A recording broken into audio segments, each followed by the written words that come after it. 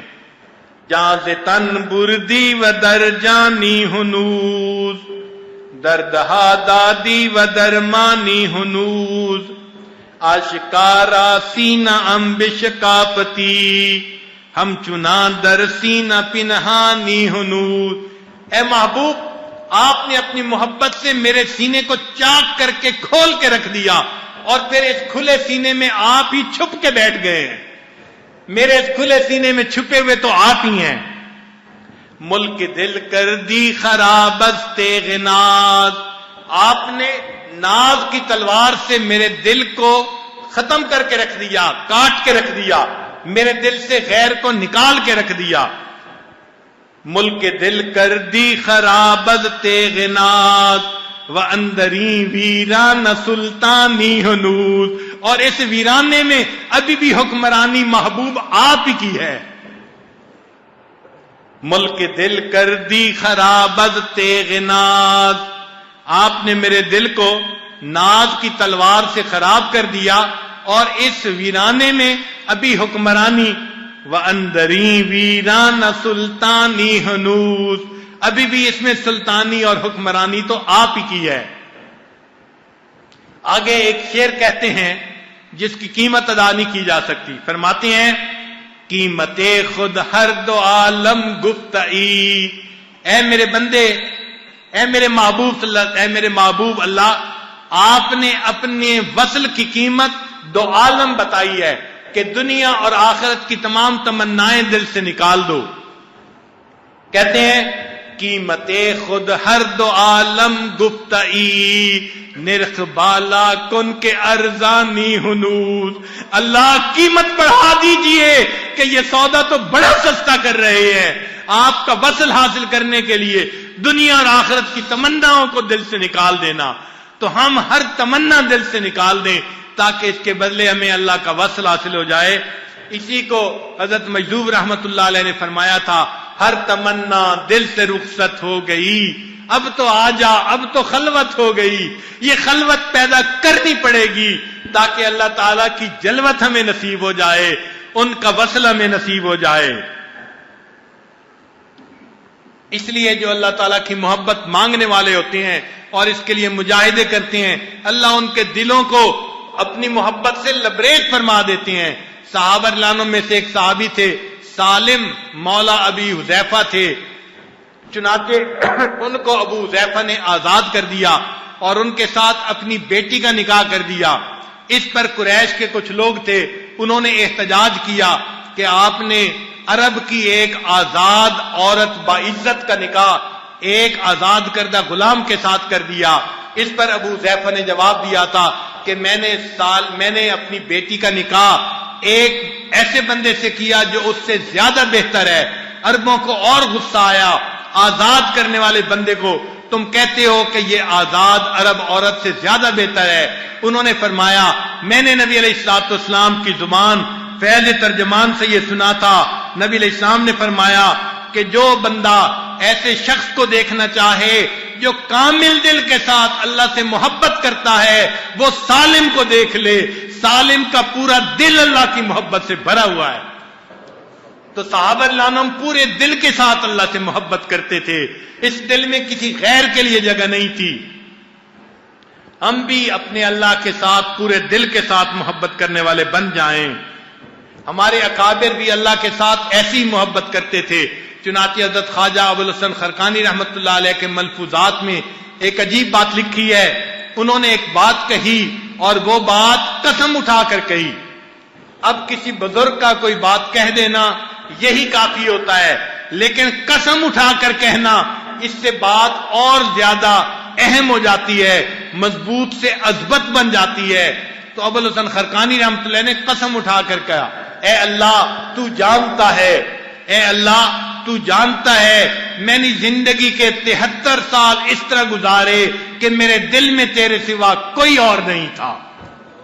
اللہ کو گواہ بنا کر بات کرنا کوئی آسان کام نہیں ہے. کتنے پاکیزہ لوگ تھے یہ ہمارے اکابر، اور کس قدر اللہ کی محبت میں ڈوب کے زندگی گزارنے والے تھے. اللہ کو گواہ بنا کے بات کرتے ہیں، اے اللہ تو جانتا ہے میں نے زندگی کے 73 سال اس طرح گزارے کہ میرے دل میں تیرے سوا کوئی اور نہیں تھا۔ اللہ تعالی ہمیں بھی زندگی کے کچھ ایام ایسے عطا فرمائے۔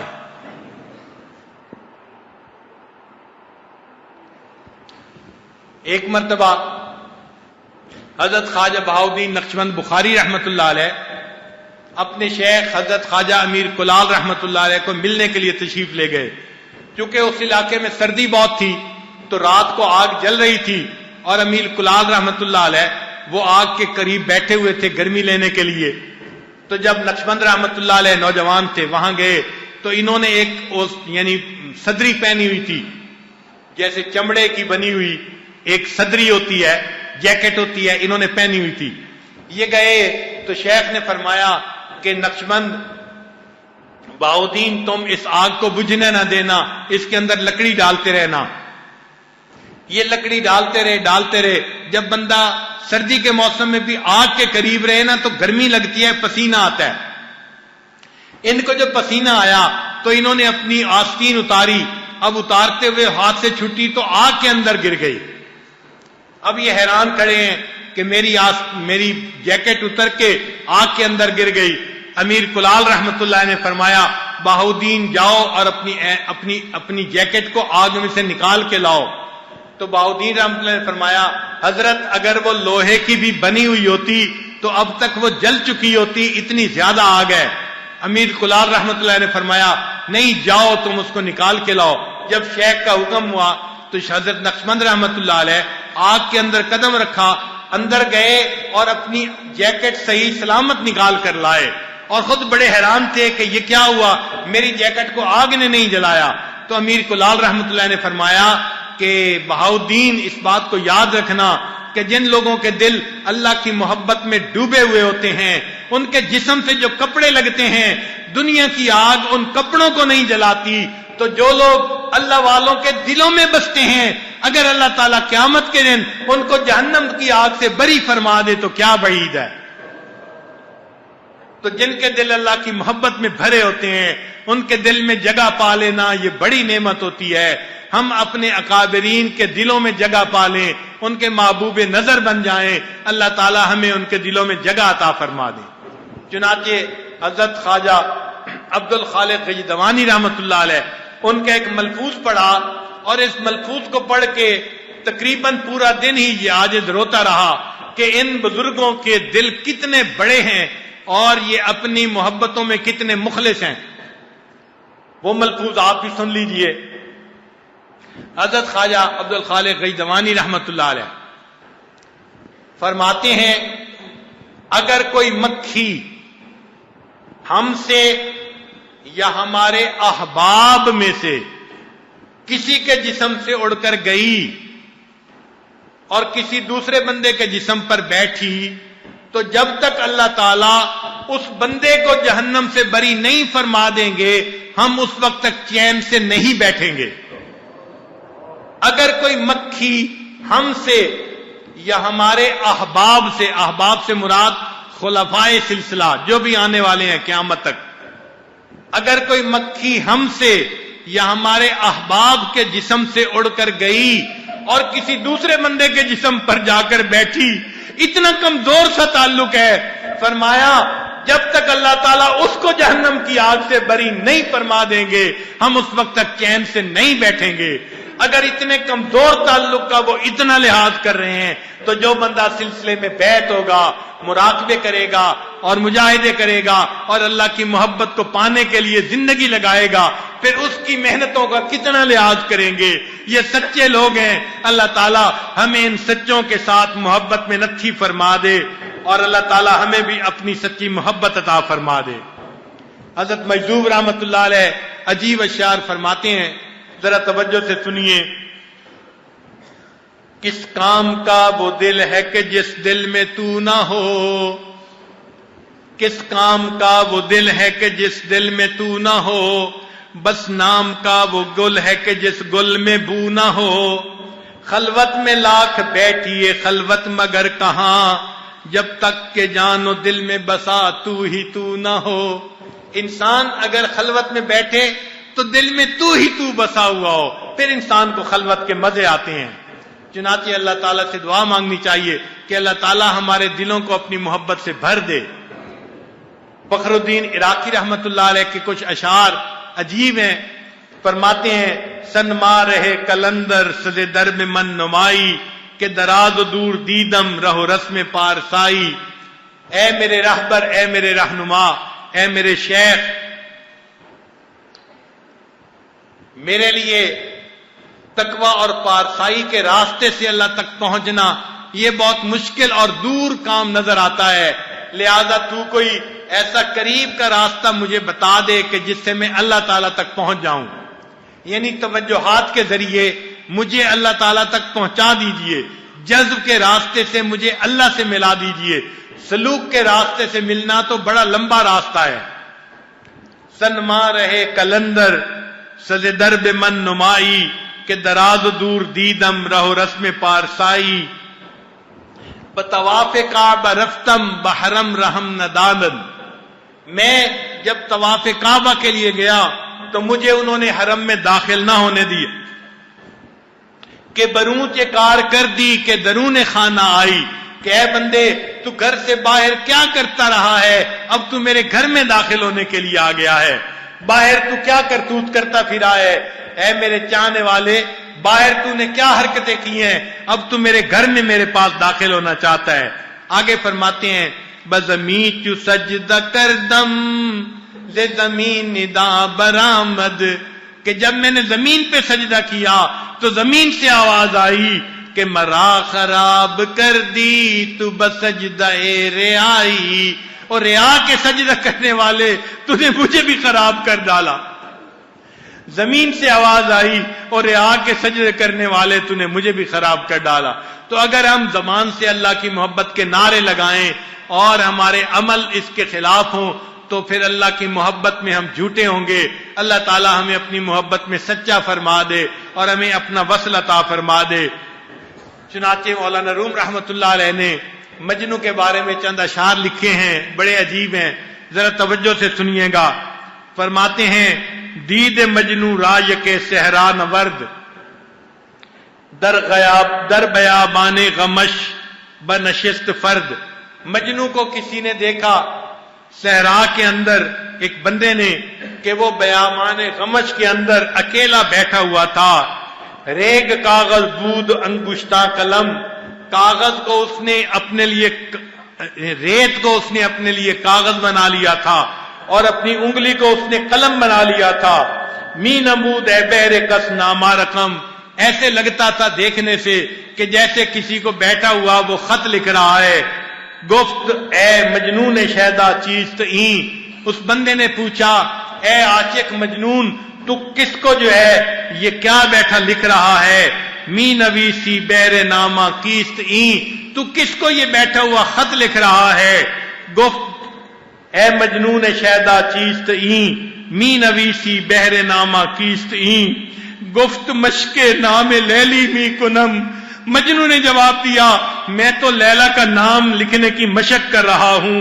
خاطر خود لا تسلی میدہم، میں لیلا کا نام لکھ لکھ کے اپنے دل کو تسلی دے رہا ہوں، میرے پاس کہاں فرصت ہے میں کسی کو خط لکھوں، بس لیلا کا نام لکھ رہا ہوں۔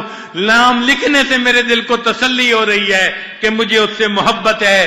مولانا روم رحمت اللہ علیہ فرماتے ہیں عشق لال لیلا عشق مولا کہ کمد لیلا بود، اے اللہ کے چاہنے والے کیا اللہ کا عشق لیلا کے عشق سے بھی گیا گزرا ہے کہ مجنو تو اپنی انگلی سے لیلا کا نام لکھ کے تسلی دیتا ہے اور تو مراقبے میں بیٹھ کے اللہ کی یاد سے اپنے دل کو تسلی نہیں دیتا۔ کاش ہمارے دل میں بھی محبت ہوتی اور ہمیں بھی مراقبے میں بیٹھنے سے دل کو تسلی مل جاتی، دل کو سکون مل جاتا۔ عشق مولا کہ کمد لیلا بود، گوئی گشتن بیر او اولا بود۔ اس لیے ہمیں چاہیے ہم اپنے اعمال میں لگے رہیں تاکہ اللہ تعالیٰ کی محبت ہمیں بھی نصیب ہو جائے، ہمارا دل پورا کا پورا اللہ تعالیٰ کی محبت سے بھر جائے۔ حضرت مجذوب رحمت اللہ علیہ نے کیا عجیب بات کہی ہے، فرماتے ہیں تو کسی بھی حال میں مولا سے دل لگائے جا، تو ہو کسی بھی حال میں مولا سے دل لگائے جا، قدرت ذوالجلال میں کیا نہیں گڑ گڑائے جا، تو ہو کسی بھی حال میں مولا سے دل لگائے جا، قدرت ذوالجلال میں کیا نہیں گڑ گڑائے جا، بیٹھا رہے گا یوں اگر کام کے کیا رہیں گے پر، بیٹھا رہے گا یوں اگر کام کے کیا رہیں گے پر، گو نہ نکل سکے مگر پنجڑے میں پھڑ پھڑائے جا، اگر تیرے لیے نکلنے کا راستہ نہیں ہے اے پرندے پنجرے کے اندر رہتے ہوئے پھڑ پھڑاتا جا، تیرے مالک کو پتہ چل جائے گا تو آزادی چاہتا ہے، اگر تو مخلوق کی محبت میں گرفتار ہے نہیں نکل سکتا، پھڑ پھڑاتا جا، تو رات کو اٹھ کے اللہ کے سامنے رو، اللہ کی عبادت کر، اللہ سے التجا کر، اللہ کے سامنے آنسو بہا، پھڑ پھڑاتا جا، اللہ میں بھی گرفتار ہوں، مجھے نجات دے دیجئے، آزاد فرما دیجئے۔ فرماتے ہیں گو نہ نکل سکے مگر پنجڑے میں پھڑ پھڑائے جا، کھولیں وہ یا نہ کھولیں در، اس پہ ہو کیوں تیری نظر، وہ دروازہ کھولیں یا نہ کھولیں تیری نظر اس پہ کیوں نہ ہو، کیوں ہو، اس چیز کو مت دیکھ، کھولیں وہ یا نہ کھولیں در، اس پہ ہو کیوں تیری نظر، تو بس اپنا کام کر، اپنی صدا لگائے جا، تو اپنا کام کر، اللہ کو یاد کیے جا، اللہ کے نام کو رٹے جا، اللہ کو ترس آ جائے گا، اور اللہ تعالیٰ تجھے بھی اغیار کی گرفتاری سے نجات عطا فرمائیں گے، اور اپنی محبت میں اللہ تعالیٰ اپنا وصل عطا فرمائیں گے۔ اللہ تعالیٰ ہمیں